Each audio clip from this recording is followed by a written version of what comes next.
Bonjour tout le monde, j'espère que vous allez bien. Aujourd'hui, je suis particulièrement heureuse de faire cette vidéo. Je sais pas pour vous, peut-être que c'est à cause de la troisième étoile qui va se retrouver ici bientôt. Je sais pas pour vous, mais je suis très heureuse. Aujourd'hui, je voudrais vous parler des leçons que j'ai apprises au travers de la CAN 2024. Comme vous le savez tous, cette CAN a été vraiment une CAN improbable, une CAN remplie d'émotions. Restez connectés, ne bougez surtout pas.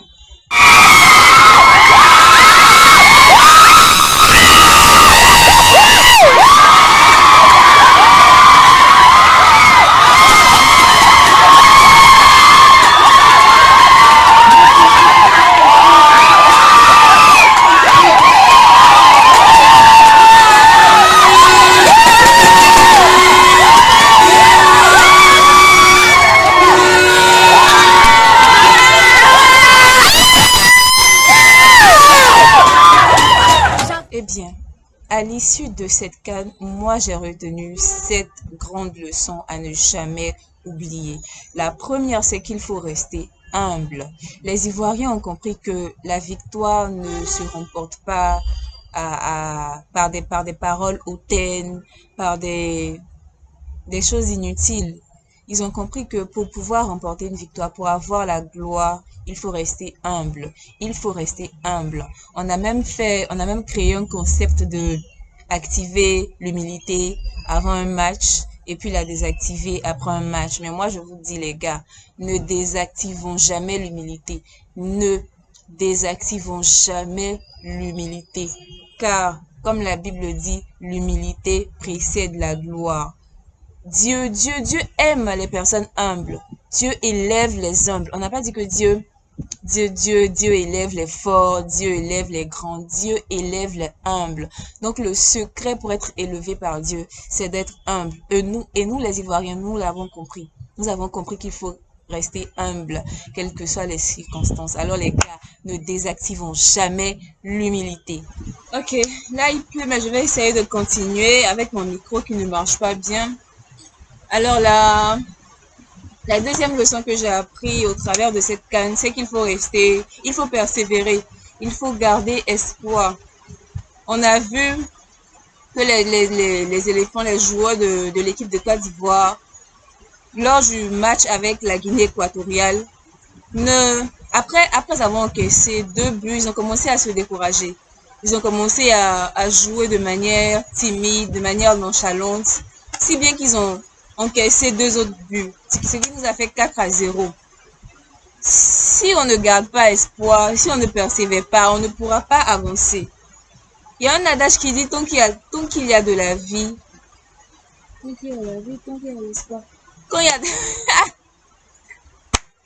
quand il y a de la vie, tant qu'il y a de la vie, il y a de l'espoir. Tant que c'est possible d'espérer, espère, n'abandonne jamais. La troisième leçon, c'est qu'il faut travailler avec abnégation. Lorsque les Ivoiriens ont encaissé les 4 buts contre la Guinée équatoriale, quand ils ont été sauvés par le Maroc et qu'ils sont revenus, on a vu des éléphants, des Ivoiriens qui ne lâchaient plus rien, qui ont commencé à travailler avec force, avec abnégation. Et on a tous vu où ça les a menés, cet acharnement dans le travail. Alors, travaillons tous les jours avec abnégation sans se décourager. Une autre chose que j'ai retenue aussi, ça c'est la quatrième leçon, c'est qu'il ne faut pas minimiser les autres. Après, je prends toujours exemple sur le match avec la Guinée équatoriale. Après qu'on nous ait marqué 4-0, tout le monde a commencé à nous minimiser. Tout le monde a commencé à minimiser les Ivoiriens. L'équipe du Mali minimisait les Ivoiriens, l'équipe du Sénégal, l'équipe du Nigeria. En fait, on était devenus comme des nullards, des vauriens, des personnes, je sais même pas comment on le dit. On était devenus la risée de toutes les équipes de l'Afrique. Sur France 24, on parlait mal de nous. La Côte d'Ivoire ravagée, la Côte d'Ivoire humiliée, la Côte d'Ivoire rabarrée, rébéra. On nous minimisait. Si bien que quand on a joué avec le Sénégal, Ils avaient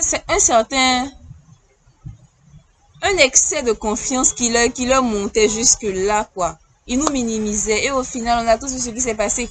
On a tous vu ce qui s'est passé. Ne minimisez pas les autres, quelles que soient leurs conditions, quel que soit leur passé. Ne minimisons personne. La cinquième leçon que moi j'ai pu retenir, c'est qu'il faut reconnaître toujours ses erreurs et essayer de les réparer comme on peut. On a vu l'équipe de Côte d'Ivoire qui au départ ne jouait pas bien. On a vu des éléphants qui étaient un peu légers sur les bords. Mais après, quand on a encaissé les 4-0, ils sont partis, ils sont revenus. Ils ont dit, on reconnaît nos erreurs. On reconnaît nos erreurs et on va essayer, on va tout faire pour se rattraper. On va tout faire pour réparer ces erreurs. L'entraîneur Fayet l'a dit. Et ils ont essayé de réparer leurs erreurs.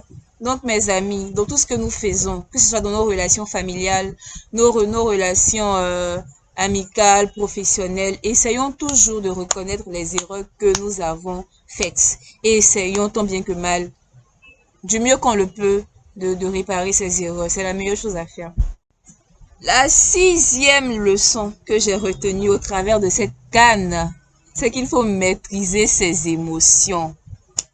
Il faut maîtriser ses émotions. Moi, je me souviens du match avec le match qu'on a joué contre le Sénégal et contre le Nigeria. J'ai vu qu'il y avait un peu trop d'émotions sur le terrain avec les joueurs.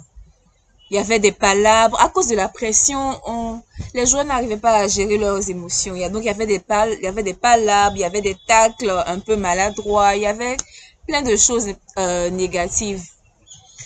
Et aussi, au niveau de nous, les supporters, moi, j'ai suivi le match à la maison, mais on n'arrivait pas à gérer nos émotions. C'est-à-dire que lorsqu'il y avait une faute contre notre équipe, on s'énervait, on se fâchait, on insultait les joueurs. Même lorsque les Ivoiriens ne jouaient pas bien, on les insultait. Votre Maudia, votre ceci, votre cela. Même le match contre la Guinée équatoriale, lorsque nous avons perdu 4-0, j'ai vu une vidéo où lorsque les joueurs étaient en train de partir vers les vestiaires, les supporters leur jetaient des projectiles, les insultaient, n'importe comment. Caissier, ton Maudia. C'est pas des choses sur lesquelles je veux revenir. Je veux simplement dire qu'on doit essayer de gérer nos émotions. Avec même mes amis autour de moi, des amis chrétiens, nous sommes surpris à dire des choses pas très correctes. Nous avons proféré des injures, nous avons parlé du mal de certaines, nous avons dit du mal de certaines équipes, nous n'avons pas su gérer nos émotions, nous n'avons pas su garder nos lèvres. En toutes circonstances, essayons de garder nos lèvres parce que nous sommes quand même nous sommes des enfants de Dieu, nous sommes chrétiens, nous sommes musulmans, nous sommes croyants. Et c'est pas ce que le Seigneur nous recommande de faire. Gardons nos lèvres, essayons de gérer nos émotions, quelles que soient les circonstances. La septième et dernière leçon que j'ai apprise au travers de cette CAN, c'est qu'il faut soutenir. Il faut soutenir nos proches, dans les bons comme dans les mauvais moments. Lorsque ça va, nous devons être là. Lorsque ça ne va pas, nous devons être encore plus présents, les soutenir, ne pas les abandonner lorsqu'ils commettent des fautes, lorsque ça ne va pas. Il faut toujours être là, il faut soutenir les autres. Et voilà. Ici s'achève ma vidéo. Merci d'être resté jusqu'à la fin. Je sais que ce sont des choses que vous saviez déjà, mais il était important pour moi de les rappeler. Je vous dis merci d'être resté jusqu'à la fin de cette vidéo. Je souhaiterais vraiment que toutes ces leçons que nous avons apprises à la fin de cette CAN nous servent tout au long de notre vie. Et que ce ne soit pas une vaine CAN, que ce ne soit pas une simple expérience que nous avons vécue, mais que ça nous marque profondément et pour toute la vie. Merci aux éléphants, merci aux joueurs qui se sont donnés corps et âme pour remporter cette CAN, pour remporter cette coupe. Merci à eux, merci à Aller, merci à Adingra, merci à Seko Fofana, merci à Kessier, merci à Hermès Fayet. Merci à cet entraîneur. Merci. Tout simplement merci parce que vous nous avez fait vivre quelque chose de merveilleux, quelque chose qui sera gravé éternellement dans nos âmes, dans nos cœurs. Merci infiniment. Merci, merci. Je ne sais plus quoi dire si ce n'est merci. Et aussi, sincèrement, pardon. Pardon aux éléphants de Côte d'Ivoire, pardon à ces joueurs envers qui nous avons été très ingrats, envers qui nous avons proféré des injures, des paroles blessantes.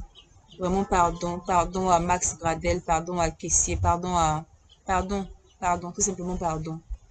Et merci, voilà, j'espère que nous parviendrons à remporter, si Dieu le veut, la Coupe du Monde.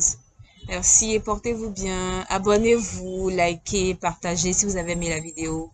Bye bye.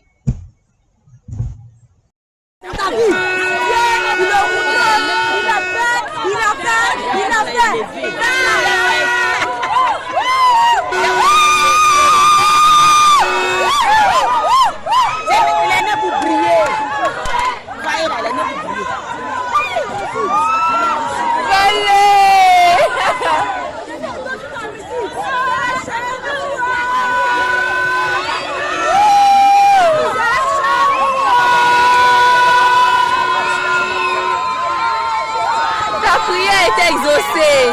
Ta prière est exaucée.